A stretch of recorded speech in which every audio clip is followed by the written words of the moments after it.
There are certain rules that one must abide by in order to successfully survive a horror movie. For instance, number one, you can never have sex.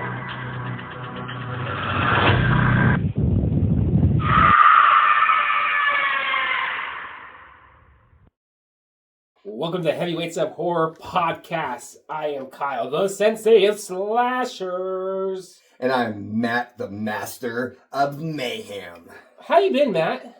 Been good, man. You know, week's rough. That's not rough. What the heck am I talking about? Trying to make up some story that never even happened. You're a liar. That's my borderline personality. Mental illness awareness. But anyways, my week's been okay. You know, a lot of stress at work right now. A lot of possible promotions for me. Just really hopeful for myself. So fingers crossed. How about you, man? Good job, buddy. Oh, thank you. It was cool. I only worked 4 days this week instead of 5 days.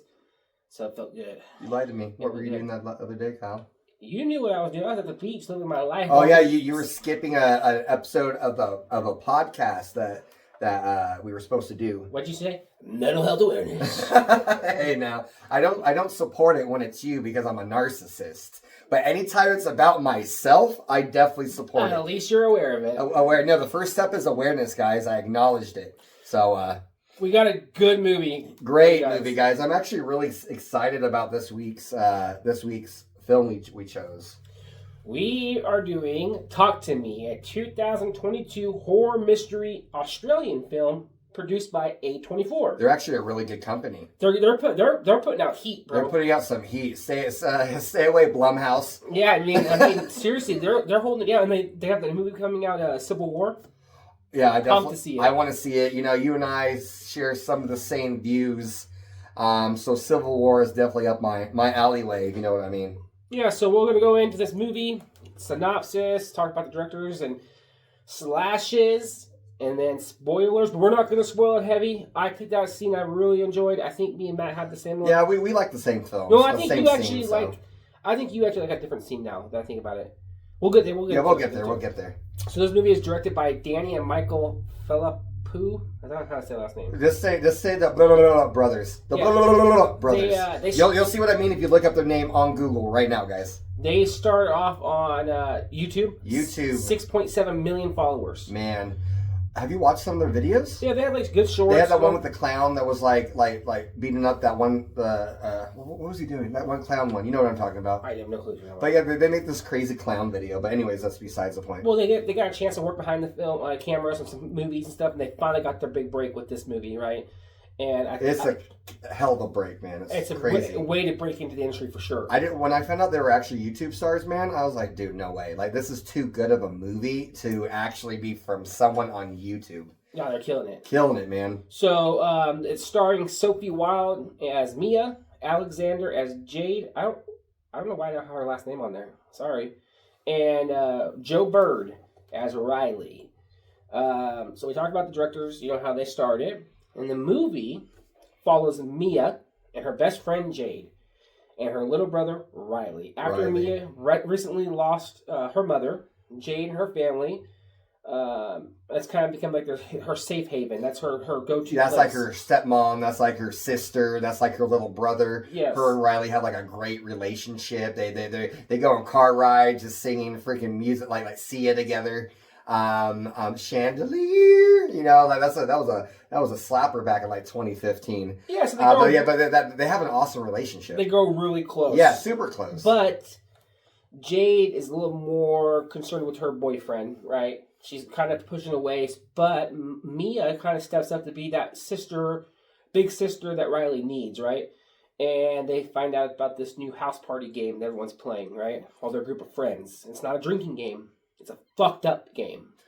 What's really crazy about this, watching a little snippet of a interview with the directors of this film, they said that the game that we're about to talk about, people go to this party to play this game like they as an escape.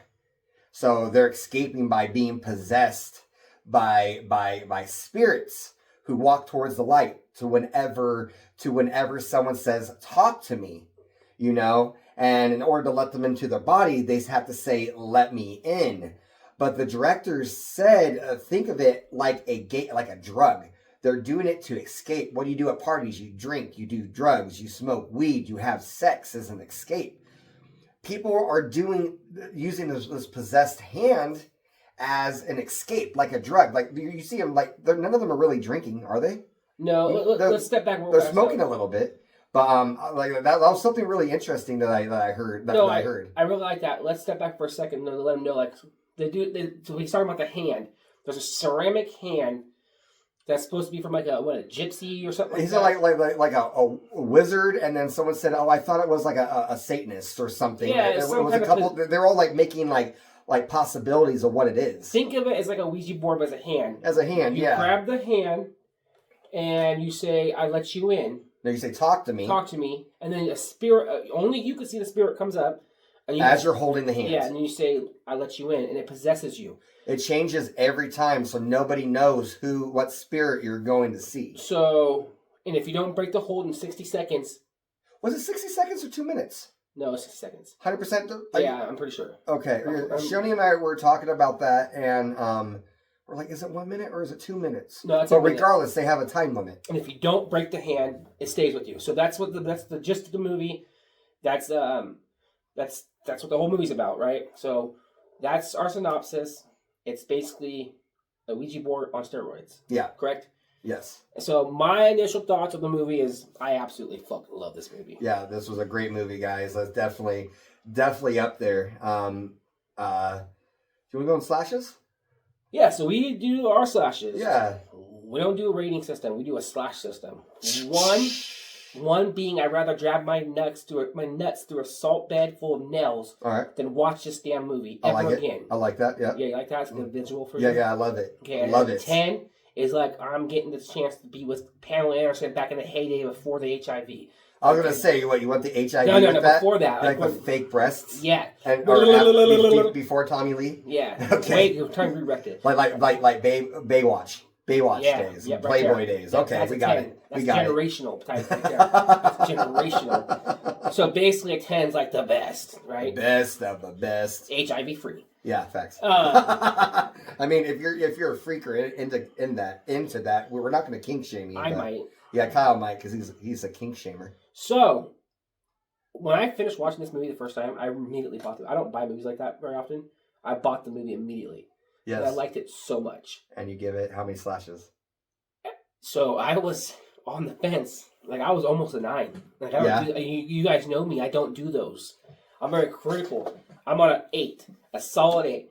I think they broke in it really well. I think they did a lot of differentness. It's a different possession movie. We get the same cut and paste, cookie cutter possession movies all the time. This one doesn't feel like that. I don't think it's a 10 because I think there's issues, right? Every movie has issues. I've never seen a 10, but this is This is 8 for me. So when I heard about this movie, I heard about it from a coworker, and he's like, "You should go see this movie. Talk to me." And I'm like, I never even heard about it. He started telling me it was about a possessed hand where ghosts go into a person's body. I'm like, well, all right, So I looked up a trailer. I was like, oh, this looks all right, But I don't know, man. I didn't want to watch it at first, and then I'm kind of weird, guys. Don't hate me, I have a hard time listening to people with accents. No offense to anyone out there. It depends on the accent, but the fact that it was an Australian film made me a little bit nervous. Anytime I hear an accent, guys, I think of Harry Potter. And so I'm like, Harry Potter, call me ignorant. But Australian women that have Australian accents is the hottest accent. I don't care anyone says. Yeah. To each their own, not now, down. English accents are awful. Crumpet, bottle of water. Okay, we're gonna stop bashing on them. But anyways, I have a hard time watching films like that. And I go in the theater.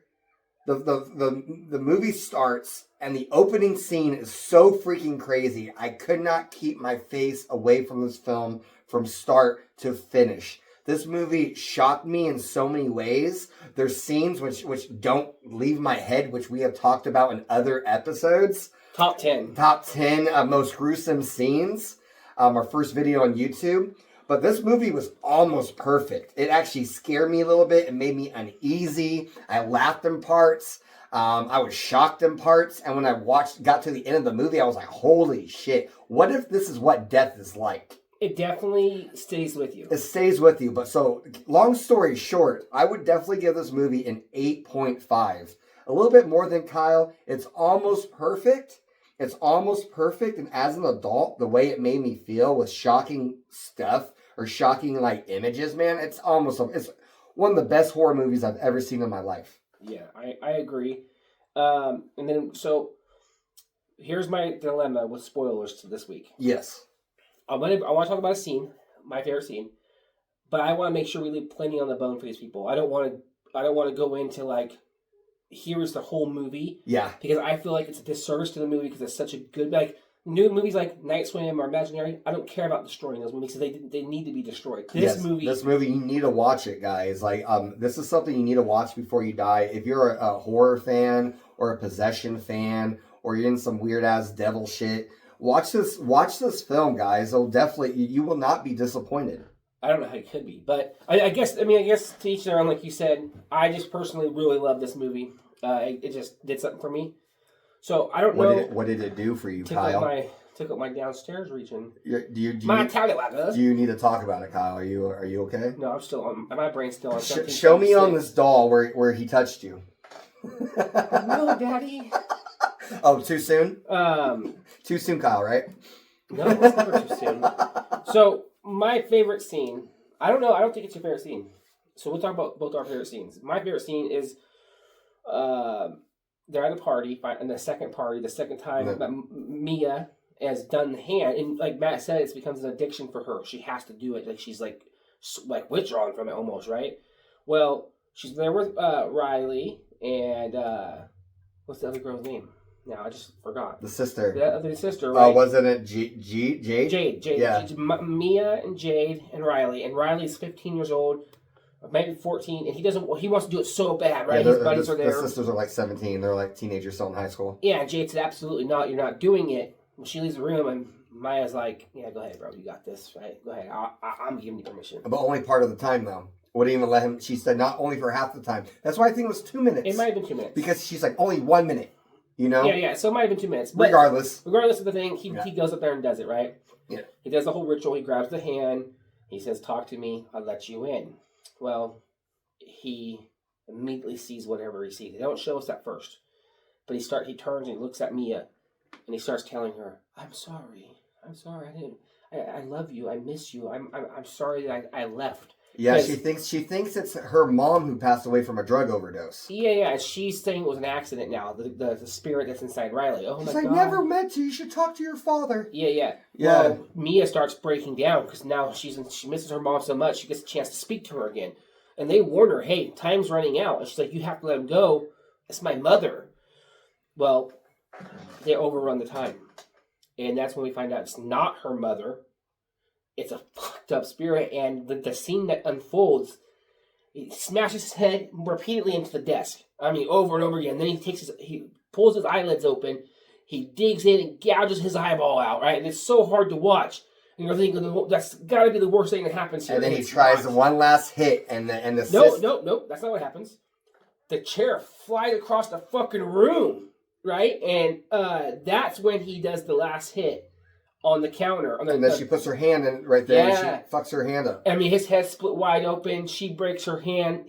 We think is dead, and he's not dead. Yeah. And I think that scene right there, dude, was so uncomfortable. The eyeball. Everyone knows I have an eyeball thing. The eyeball part, dude, like, I forgot about the eyeball part to tell it today. I rewatched a little bit of it, for this episode, and I was like, oh, yeah, this is my favorite scene right here. I go, wait, what the fuck is happening? And dude. I forgot about it. That's, like, the scene that actually shocked me the most. Like, I knew this movie was, like, intense. Everybody, when I went to see it in theater, bro, like, they were like, what the heck? They're like, a lot of gasps. But my favorite scene actually follows, like, maybe a little bit after that is when Riley is in the hospital and they go visit him. Oh yeah. And she's trying to figure out like she finds out he's possessed, and the spirits the spirit and the he's in the place where all the spirits are at. She touches him and she gets a vision of Riley being held down and mauled and attacked by all these freaking demons, and it has like a red and pink and smoky undertone. So obviously they're in hell or something dark and demonic. I really seen that scene because I thought to myself, like, death. Like, what if we do go to that bad place, man? Is that what the fuck is going to happen to us when we die, man? No one knows. And that's super fucking scary. I sure hope not. Dude, I bet, like, regardless of the point, man, I really hope I don't. If that place is real, man, I really hope I don't go there. It really stuck with you, huh? But yeah, dude, it's weird. It's super weird. But the fact is, that scene is really cool, but I recently found out by that same thing I was watching about the directors of this film, that scene in the movie was only about like 3 to 6 seconds. It was very minuscule. So you had to watch the film again to really see that scene at a deeper detail.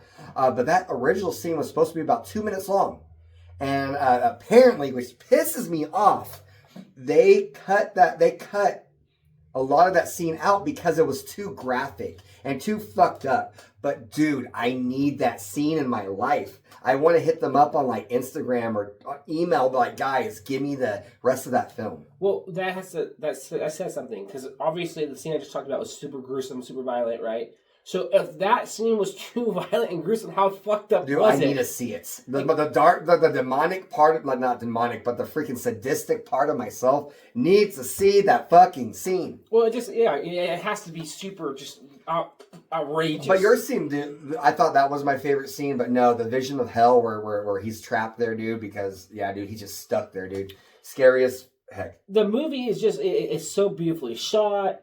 The characters are amazing. I think these are relatively new characters, right? They're new actors, and they did such a good job, especially the relationship between Mia and Riley. Mm-hmm. I think the relationship was beautiful, and I think it was really, really believable. It wasn't just them; it was Riley and his best friend. Remember, they're talking about they're burning cigarettes, and he's like, "Yeah, I just go to bringing the parties to give out." You know, their relationship was great. My favorite character though is the mom. I think the mom is the best character because she reminds me of my mom. Like she's like, keep the door open. Well, she didn't. She knew, like, oh, you guys going to a party, huh? She's like, when's the party start? She's trying to get that out of them. Yeah. What party, Mom? You know what party? No, I don't know. Your sister told me. And then he's like, oh, yeah, well, no, you're stupid. She played you. So I think she was like awesome character. I mean, it's probably my favorite character. She wasn't in it very often. Yeah. But I think she did an awesome job. And then, like what happened to him, you know, I really felt like she resented Mia. And so she's like, never come around my family, never do this. Like, she really went into mama bear mode. Like, how dare you let my son do this shit? You know, did they say she thought she drugged him or some shit? Yeah, I think because she smoked weed once, and for some reason, because she smoked weed, she was turned into some sort of fucking like bad influence. They made it seem like she's a crackhead. Yeah, dude, I smoked weed once. But I watched an interview on these guys too, and they said that the movie was the purpose of the movie was the shine a light on drug use and addiction, because it becomes an addiction. Yeah, right, and you really, really need it. So they said like that was the whole premise of this movie, because there's so much out there now that we had to package it, but we didn't want to make it an everyday, drug. Yeah, it was definitely to look at how kids go to party to lose track of reality. That's why they look at death and life in this film. You know, you're definitely losing track of death, man, and like. But well, people who think of it like this. I'm gonna go deep. When you go to party, maybe you just want to be numb. Maybe that symbolizes death. But the people who are dead, they find the candle whenever somebody says, talk to me. They want to be alive again to possess this person. So we're living to die, but then we're dying to live. That's deep shit, bro. No, for sure. Deep shit, bro. The movie shines a light on what happens. Trademark, dying to live. Heavyweights of horror. It shows, it shines a light on people's, like, when you do dope, when you do get high. Do dope. How you're hurting people around you. Facts. And if something happens to you, you're fine, but everyone around you is suffering now. So that relationship with the mom and Mia really sees that. Like, oh, look at my kid is, AKA with the hand, but as a symbol is on drugs now because of you did this to them. So it just shows you how it affects everyone around you. And the movie is just fucking beautiful. Yeah, no, like the character relationships, the story. It even ended well, where you're like, holy crap! It made you think, what is death like? I said this a lot in this, but what is death like, dude? Like, is it going to be dark and nothingness? Are we going to be gnawed, or like tore apart, held down by demons? Like, not going to get into religion or anything, man, but this movie definitely makes you think, and that's all. Like that's why I like the movie. I bring this up a lot. Final Destination. You know, you can never avoid death, but what happens after death, guys? This movie's freaking scary. Well, then, like, what was I just gonna say? It was something important. Hopefully, It was. I believe you. I believe you. Oh, the end. So, like, you think you know the end, and there's a twist to the end. You don't really know. And there's a couple scenes. I'm not gonna give it away. There's another scene in a bedroom, on a bed, and it's fucking like. Not only is it disturbing, but it has to do with toes. Oh my! You know what I'm saying? If your name is Dan Snyder, you would definitely. You can get an idea what we're talking about with toes. Yeah, I mean, it's but crazy. yeah, dude, like, could you imagine having a dream about that scene? Oh my! I just want to say it. I know. Or not, I can't go. Like, that scene, like, when I talk about being uncomfortable, bro, that scene is so freaking wild. Some fetish ass shit. Mia's looked at some crazy ass bitch who likes, you know, feet stuff. But yeah, dude, crazy. So there's a lot of twists and turns too, and like, I think all the actors did a great job. I think the directors did a great job. The writers. And now we're talking more Nickelodeon We stuff. can do a review on that. It's a fucked up documentary. I watched it, dude. I mean, it's fucked up. I can't get off it. Like, I'm going into deep dives with that shit, bro. That's all we've been doing is watching Nickelodeon and stuff like the last week. So it's it keeps popping up all over my YouTube and shit, man. It's like, Bro. Come on. I had to tell my girl last night, come on, not tonight, no more. I already know the whole fucking story. And now episode 5's coming And out. then you got the Diddler on the run. Oh yeah, P Diddler. Yeah, bro. What the fuck? Instead of P Diddy's Pete Diddler. What is going on? Bro, they're all finding out. They're all being exposed. My boy Cat Williams, I met that man. He called it out. You're all being exposed. Yeah, facts. 2020 year, the year of exposure. But anyways, Not the bad kind of exposure though. We're keeping it good. so do you like the characters and you like the development they went through? Obviously, man, this is like one of my favorite horror films. Like, definitely like top 25. What movie could you compare this to? I had trouble doing this, comparing it to something else, because it's kind of in its own category, I feel like. Honestly, it gave me a lot of like Insidious vibes. Sort of, yeah. Because you had like the outer, or The Further. the further, yeah. But again, It was really original. yeah, no, like I can't. I mean, you could bring in any possession movie. I don't know, man. It's so original. I never seen something like it. Like it was a Ouija board on steroids, where it was a dead embalmed hand inside of ceramic. I don't know, man. I really don't know. I think it's just one of a kind. Yeah, dude. I mean, I could start naming movies like the Ouija. You can do movies like, dude. Yeah, I don't think so. I can't do it. It's on streaming right now. Like, I bought it for like when it first came out. I think it was $20 when I bought it. I just didn't care. I want the movie. Yeah. But I think you can rent it now for like $4.99. Yeah, and everything. Like, what was it? YouTube, Prime, Voodoo. Yeah, a bunch of them. Yeah.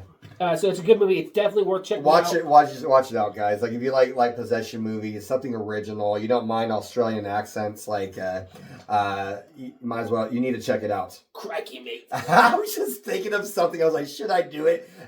You call that a knife? This is a knife. Fucking. It makes me want to go punch a fucking stingray. Let's go watch freaking Crocodile Dundee. Hey, listen, Steve Irwin, dude, to me, I wish he was my dad growing up. I watched him. I thought he was the coolest fucking guy on the planet. Rest in peace. I'll punch a stingray every time I see it. It's on site. Fuck you and your family, Stingray. Fuck those stingrays.